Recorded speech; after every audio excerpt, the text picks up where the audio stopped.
Magandang hapon po sa inyong lahat. Narito tayo ngayon live na live sa HSB Makati CC2 kung saan napag-alaman po namin na meron pong nilagnat dahil sa pagkakadakma at pangkargada ng lalaking naglalakad sa kahabaan ng Ayala Avenue. Katabi ko po ngayon, dito mismo sa kanang gawin ng aking balikat, si Mary Kate Villanueva. Okay?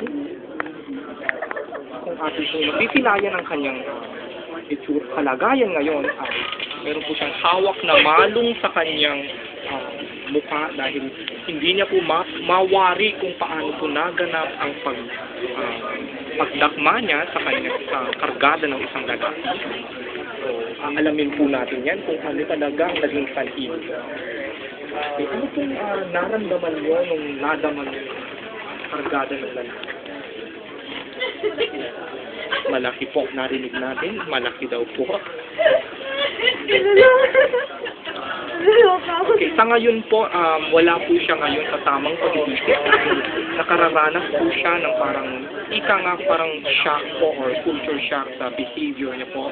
So, ngayon po, isasagawa sa kanya ang isang psychiatric treatment. Pagsusuri sa kanyang behavior. So, kasama po natin ngayon ang isa sa mga dekalidad na psychiatrist dito sa ating bansa, si Madam Fritz. Madam Fritz, pasok. Alam niyo kagad, siya yung tatawagin ko eh. No? Ayun po siya. Nabaliw na rin, nabaliw. So, magbabalik po ang aming talakayan makalipas ng ilang oras. Nangyari lang po.